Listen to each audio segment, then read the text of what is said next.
안녕하세요. 수아입니다. 이번 시간은 전생에 사랑했던 부인을 이 생에 만났으나, 이 내용은 오래전에 제가 어느 스님의 블로그에서 읽은 내용입니다. 스님께서 직접 경험하신 이야기를 글로 올리셨더라고요. 이 스님은 이 영안이 열리신 분이셨습니다. 그래서 인과법에 아주 좋은 내용들을 많이 올려놓으셨었습니다. 그런데 지금 찾아봐도 그 블로그는 폐쇄가 되고 없더라고요.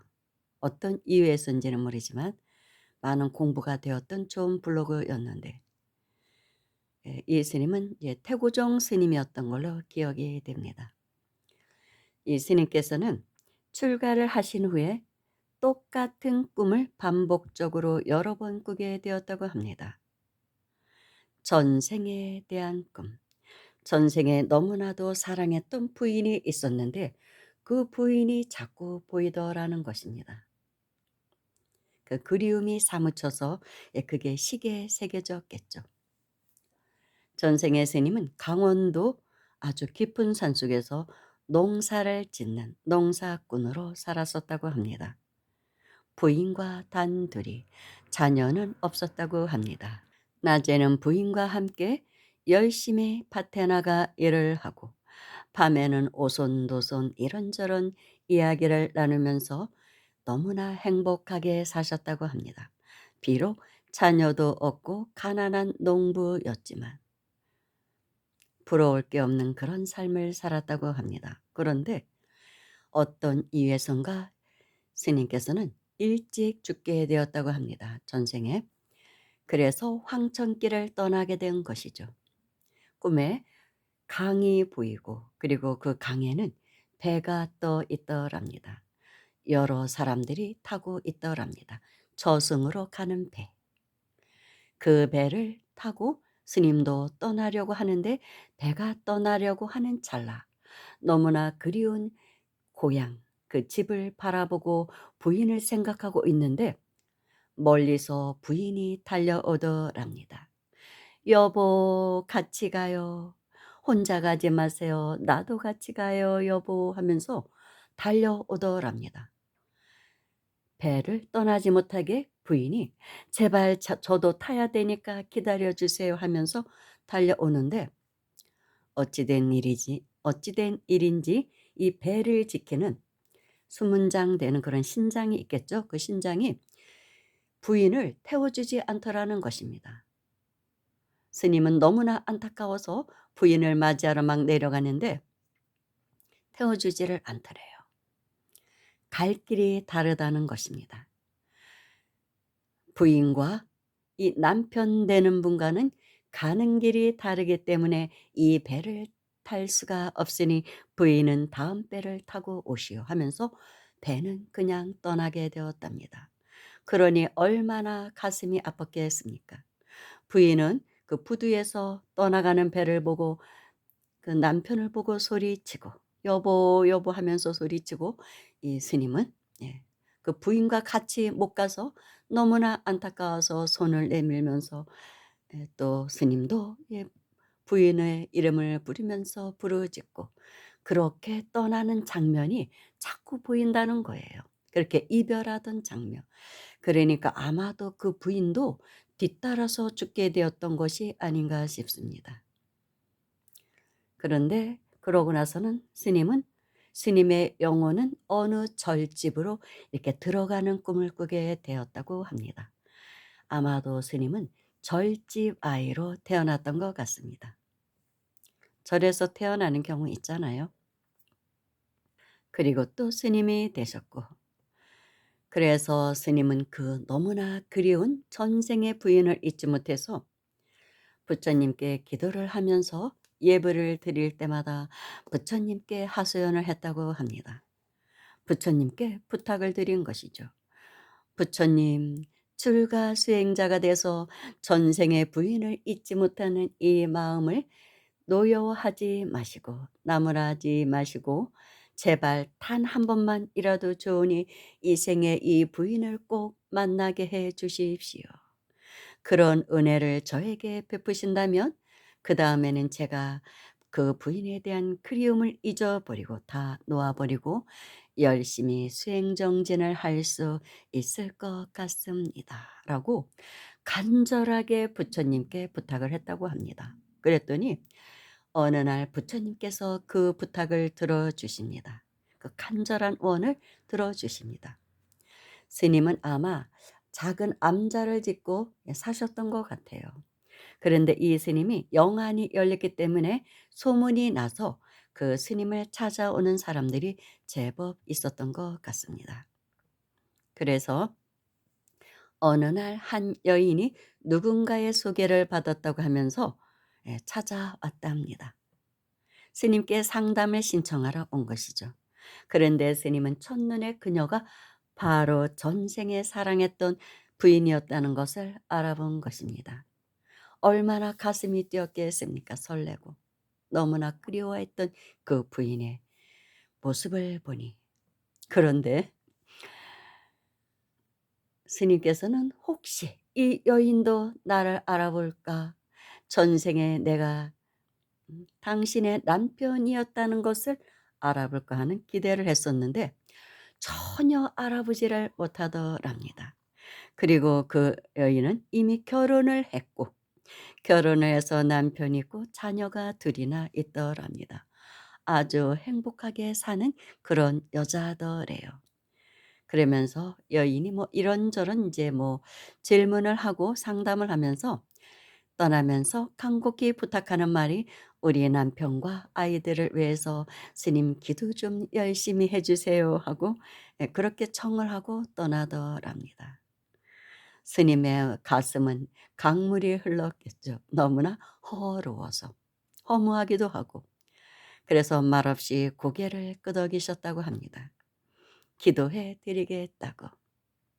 떠나가는 그 전생의 부인의 모습을 보는 스님의 마음이 얼마나 황야와 같았을까요? 참, 그 얘기를 써 놓으시면서 그때 깨달은 것이 결국은 우리들의 삶이란 현생만 있을 뿐이구나. 오로지 이 지금 이 생이 중요한 거지 전생도 미래도 생각할 게 없다는 것을 깨우치셨다고 합니다.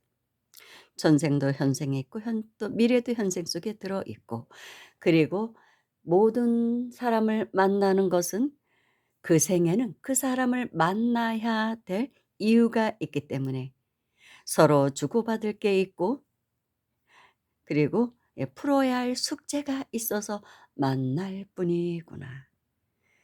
그리고 우리의 모든 삶은 결국은 이런 과정, 이런 인연을 만나면서 성장해 가는 것, 영적인 상승을 위해서 가는 것일 뿐이구나. 라는 것을 깨우치셨다고 합니다. 그러고 나니까 그녀에 대한 그리움은 사라지셨다고 합니다. 그런데 제가 이번에 신안이 열린 어느 독자분께서 보내준 편지라고 해서 8편의 방송을 올렸습니다. 그 방송에서 그 거사님이 이런 이야기를 했었죠.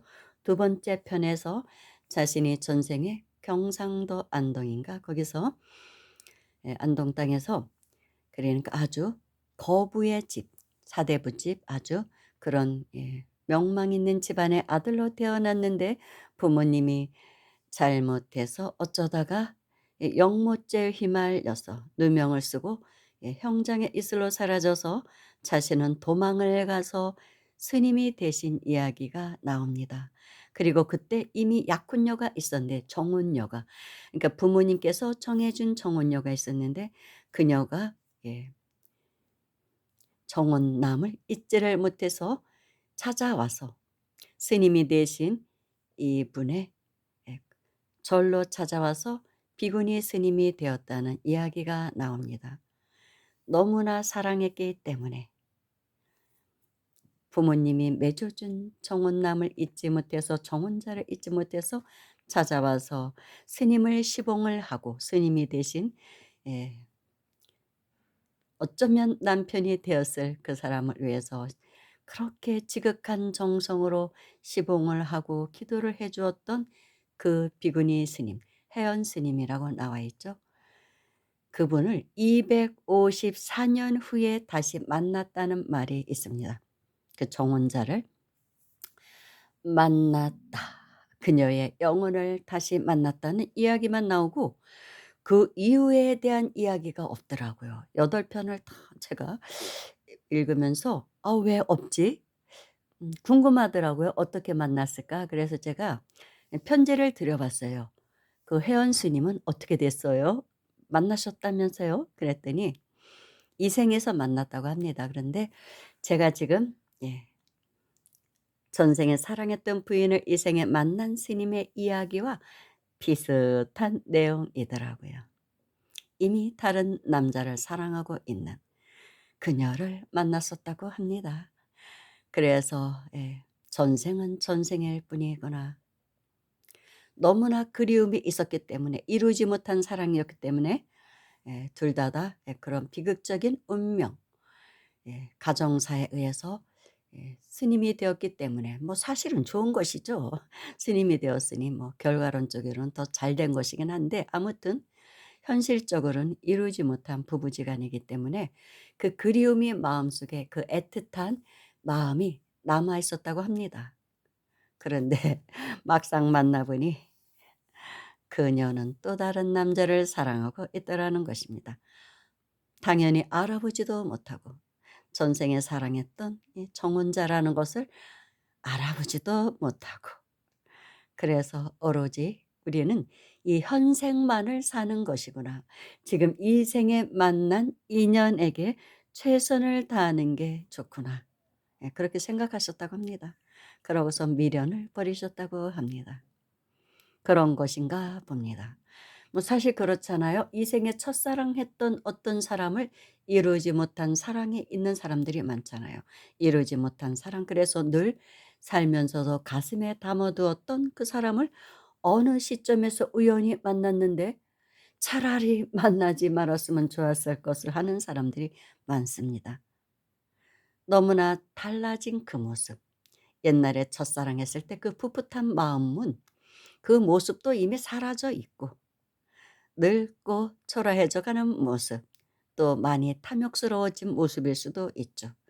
그래서 실망을 하고 '아 그때의 첫사랑했을 때 소년 시절이었을 때의 그 감정, 그 감정을 그냥 간직하고 사는 게 나았어. 안 만난 게 좋았어.' 하는 사람 많잖아요. 그렇게 다 흘러가는 것입니다. 우리는 지금 이 순간에 충실하면서 살아가는 것입니다. 그리고 모든 인연, 모든 어떤 상황 설정은 다 우리가 영적으로 상승해서 원래 왔던 그 자리, 그 자리로 돌아가기 위한 것이랍니다. 저도 그것을 깨닫기까지는 너무나 오랜 시간이 걸렸습니다. 그리고 받아들이기가 쉽지는 않았습니다. 우리가 태어난 목적이 그것이라고? 원래 왔던 그 자리 근원으로 돌아가기 위한 것이라고? 부처가 되기 위한 것이라고? 하는 그런 생각을 하니까 좀 예 좀 허무한 생각도 들더라고요 오히려. '인생의 목적이 뭐야?' 하고 번뇌가 있었죠 당연히. 그런데 많은 사유를 하고 영성계에 입문해서 많은 공부를 해서 깨친 것이 그것입니다. 결국 우리는 영적인 상승, 진화를 위해서 살아가고 있는 것입니다.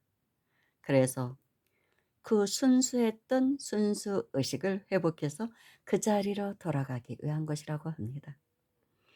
감사합니다.